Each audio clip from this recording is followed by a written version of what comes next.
সময়ের আবর্তে যখন মানুষ ব্যস্ত হয়ে পড়ে শুধুই নিজের প্রয়োজন আর স্বার্থে, তখনও কিছু মানুষ থেকে যান ব্যতিক্রম। তারা ভাবেন অন্যের জন্য, সমাজের জন্য, একটি সুন্দর আগামীর জন্য। এমনই এক আলোকবর্তিকা হয়ে সারা দেশে একদল তরুণের স্বেচ্ছাশ্রমে এগিয়ে চলেছে অন্বেষণ।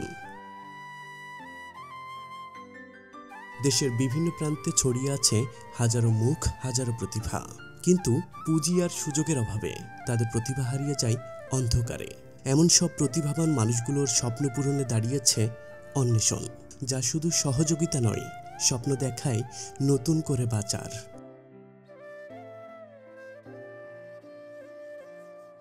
এই সংগঠনের পিছনে রয়েছেন একজন নারী, যিনি নিজেই প্রতিকূলতার বিরুদ্ধে লড়াই করে আজ হাজারো মানুষের অনুপ্রেরণা। তার উদ্যোগে দেশের বিভিন্ন প্রান্ত থেকে উঠে আসছে নতুন নতুন উদ্যোক্তা। কেউ করছেন হস্তশিল্প, ছোট ছোট খামার, কেউ বা সেলাই বুনছে নতুন জীবন। অন্বেষণ বিশ্বাস করে শারীরিক প্রতিবন্ধকতা নয়, মানসিক শক্তি মানুষকে এগিয়ে নিয়ে যায়। তাই তারা প্রতিবন্ধীদেরও দিচ্ছে দক্ষতা উন্নয়ন ও আত্মনির্ভরতার দিশা। অসহায় দুস্থ মানুষের পাশে থেকেও অন্বেষণ নীরবে করে চলেছে খাদ্য, চিকিৎসা ও বস্ত্র সহায়তা।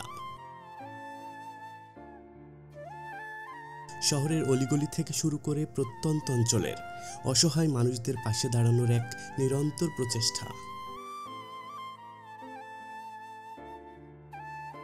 বৃদ্ধাশ্রমে বসবাসরত মায়েরা আমাদের সমাজের সেই নিঃসঙ্গ মানুষ, যাদের জীবনের শেষ প্রান্তে এসে প্রয়োজন হয় মমতা, সহচর্য ও মানবিক সহায়তার। তাদের মুখের হাসি ফিরিয়ে আনতে, জীবনটাকে আরেকবার উজ্জ্বল করে তুলতে একটি মানবিক উদ্যোগের নাম অন্বেষণ।